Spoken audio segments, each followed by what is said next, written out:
Hello दोस्तों, कैसे हो आप सब। आई होप कि आप सब खैरियत से होंगे।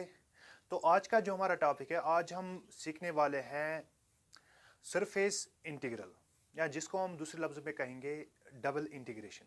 ऑलराइट। अगर हम इसको एक मैथमेटिकल एंगल से देखेंगे तो इस पर एक बड़ा सा यूनिट हमें तैयार होगा। ऑलराइट। एक बड़ा सा यूनिट, एक बड़ा सा चैप्टर हमें फिर पढ़ना है।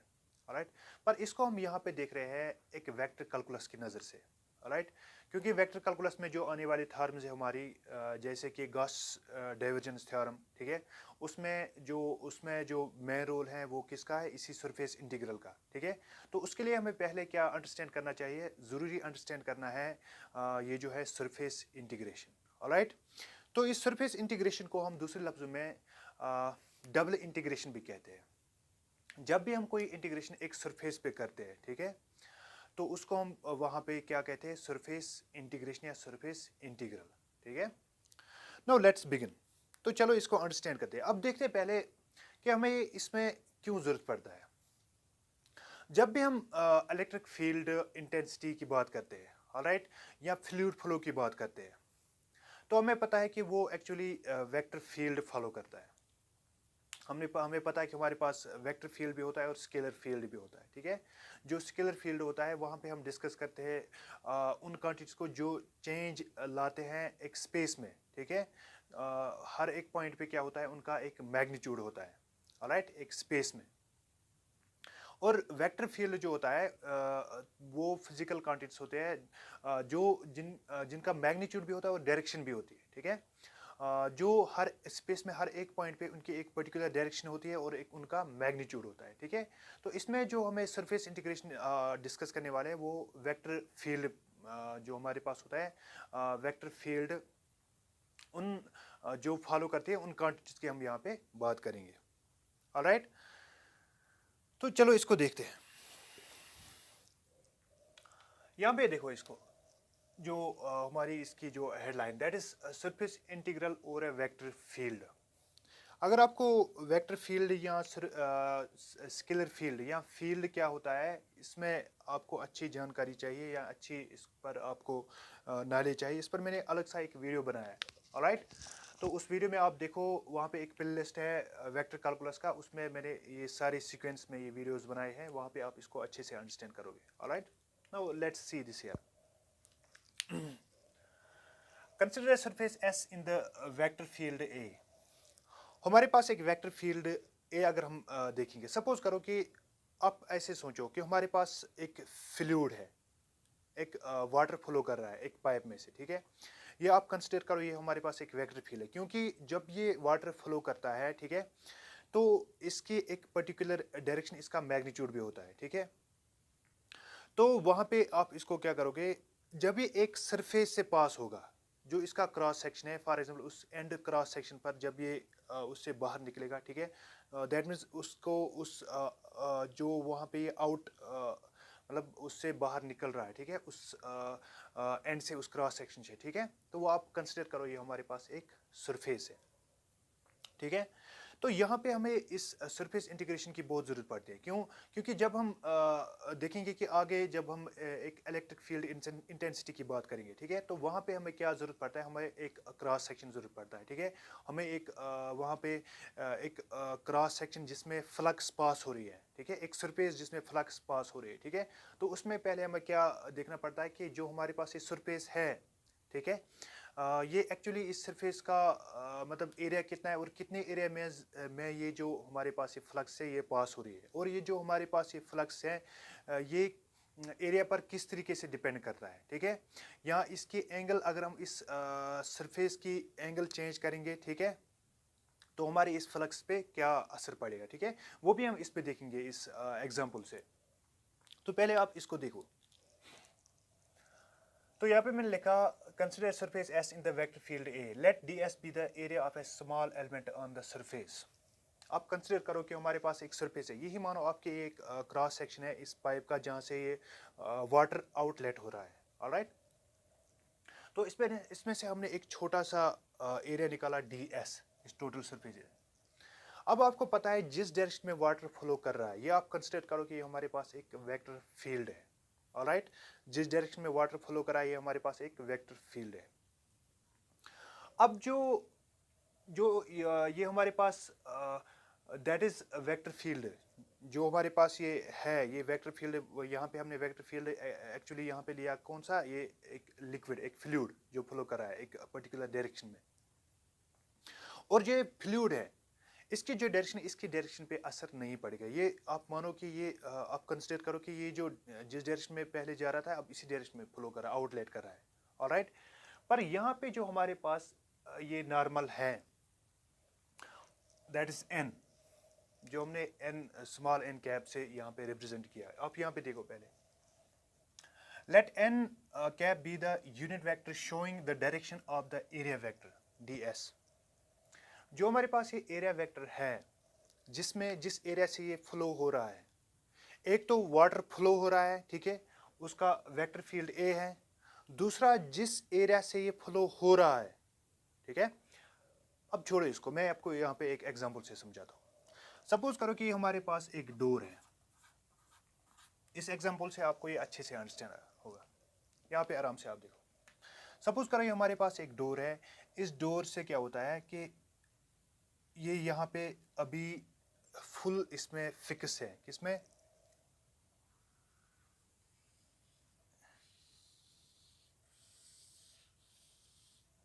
ये हमारे पास ये डोर है, ये लॉकड है, फुली लॉकड है, ऑलराइट। तो आप सपोज करो कि इससे यहाँ पे ये दरवाज़ा जो था, ये सपोज करो आप ये एक जाली का बना हुआ था, ठीक है। तो यहाँ पे हमने इसमें से पास किए कुछ लाइट्स, ये आप करो कंसिडर, ये हमारे पास इसमें से लाइट्स, या आप मानो कि हमारे पास इसमें से पास हो रहा है क्या, कोई लिक्विड, ऑलराइट। आपको ये अच्छे से अंडरस्टैंड होगा। तो जब हम यहाँ पे इसको क्या करेंगे, ये दरवाजा हम अगेन लेंगे। अब मैंने इस दरवाजे को खोला है आधा, अब जो ये दरवाजे का प्लेन है, दरवाजे का प्लेन, इस दरवाजे का प्लेन जो है दैट इज, इसका एक अपना vector that is normal, that is an, जो एन कैप शो में कर रहा है, वही मैंने यहाँ पे लिखा था, let n be the unit vector showing the direction of the area vector. जो जो हमारे पास एरिया वेक्टर है, जिस एरिया वेक्टर से हमारे जो लिक्विड है पास हो रहा था, ठीक है, उसका जो एन है, ये इसका क्या है, ये इसका यूनिट वेक्टर है, ठीक है, जिसकी ये इस एरिया वेक्टर की डायरेक्शन शो कर रहा है, ऑलराइट। तो जब हमने इसकी डायरेक्शन इसको खोला, इसकी डायरेक्शन चेंज हो गई, ऑलराइट। तो इससे पहले ये कहाँ था, ये इससे पहले आगे जा रहा था इसकी डायरेक्शन, ठीक है। अब जब हमने इसको खोला, ठीक है, तो आप मानो यहाँ पे एक सेकंड,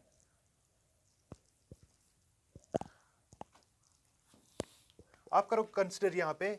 अब मैंने पहले ये ऐसे था, ठीक है, दरवाज़ा बंद था, तो यहाँ पे क्या हो रहा था कि जिस डायरेक्शन में से हमारे पास इस एरिया में से जो वेक्टर फील्ड गुजर रहा था, ठीक है, ऐसे आगे, अब हमने क्या किया, अब हमने, और वहाँ पे जो यूनिट वेक्टर था वो भी इसी डायरेक्शन में था, इस एरिया वेक्टर का, ऑलराइट। अब हमने इस एरिया वेक्टर को, इसकी एंगल चेंज की, अब जो इसका यूनिट वेक्टर है इसकी एंगल भी चेंज हो रही है, ठीक है, पहले ऐसी थी अब ये ऐसे हो रही है, ऑलराइट। पर जो हमारे पास जो यहाँ पे वेक्टर फील्ड है उसकी डायरेक्शन कंटिन्यूसली ऐसी ही रहेगी, स्ट्रेट,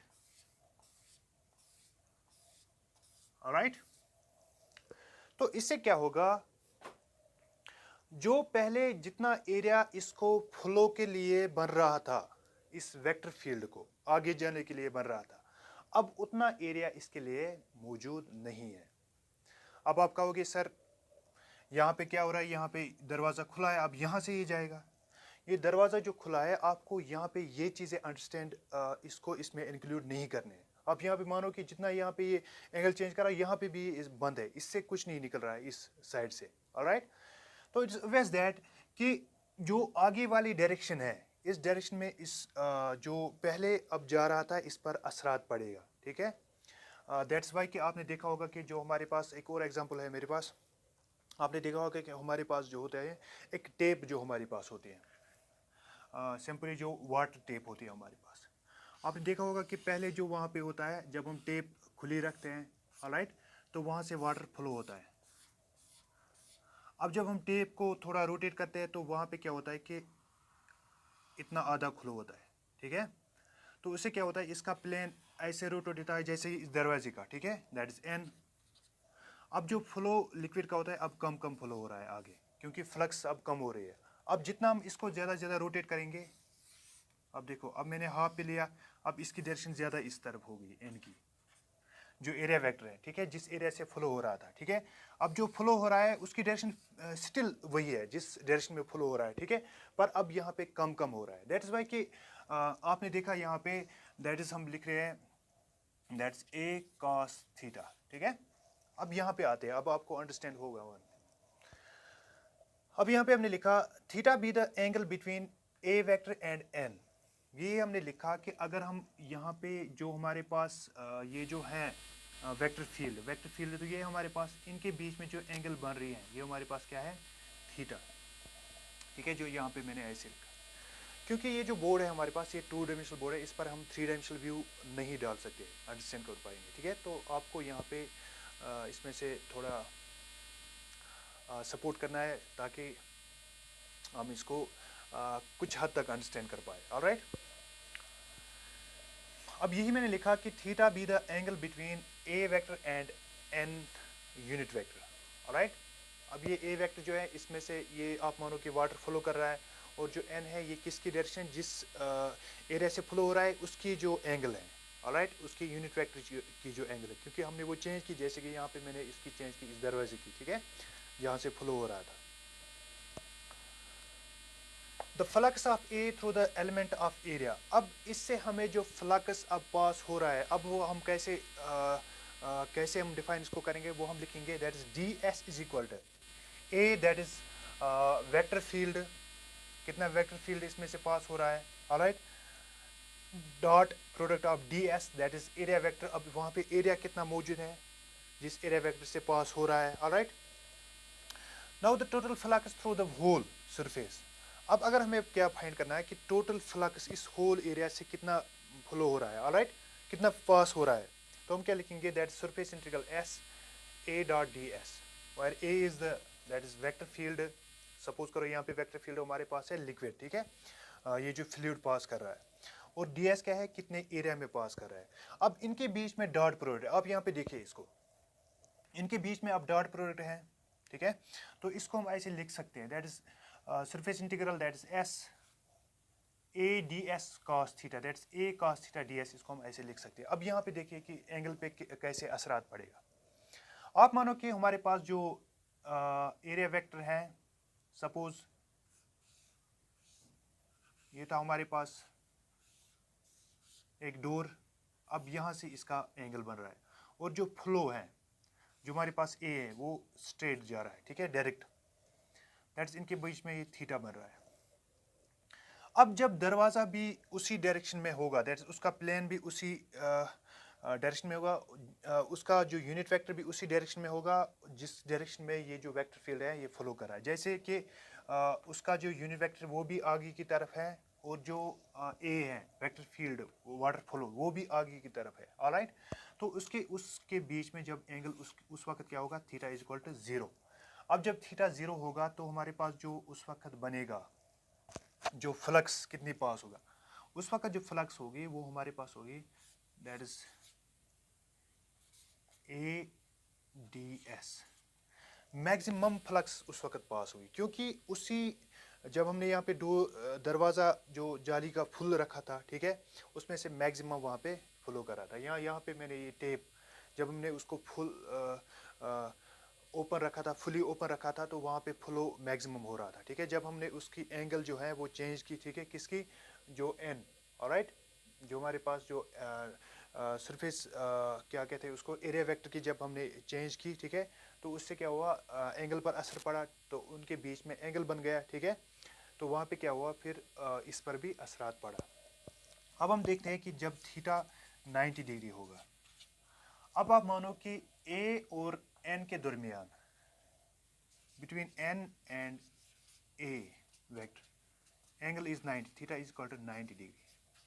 अब इसका मतलब क्या है, इसका मतलब क्या है कि अब यहां से ऐसे, वेट ए सेकेंड, अब क्या हो रहा है कि अब यहाँ पे दरवाज़ा ऐसे परपेंडिकुलर की तरफ है, दैट मीन्स आगे की तरफ, और वहाँ से अब फ्लो आ रहा है, ठीक है। तो अब ये इसके आगे बैठेगा, अब इसमें से ये पास नहीं हो पाएगा, ऑलराइट, क्योंकि अब ये 90 डिग्री पर है। जब 90 डिग्री हम यहाँ पे लगाएंगे थीटा, तो ये यहाँ पे ये 0 हो जाएगा, alright. This is all about surface integral, alright. तो इसी सरफेस इंटीग्रल से हमें फिर पता चलता है कि हमारे जो फ्लक्स हैं उस पर कितना असरात पड़ता है, किस एंगल पर ज़्यादा असरात पड़ता है, किस एंगल पर मैक्सिमम फ्लक्स पास होते हैं, ठीक है। तो हमें किससे पता चलता है, इसी सरफेस इंटीग्रल से, alright. This is all about this surface integral और ए वेक्टर फील्ड। अब इसके बाद हम देखेंगे इसमें डाइवर्जेंस थ्योरम, ऑलराइट, डाइवर्जेंस क्या होती है, फिर हम देखेंगे इसमें गॉस डाइवर्जेंस थ्योरम क्या है, alright. This is all about today's lecture, thank you so much.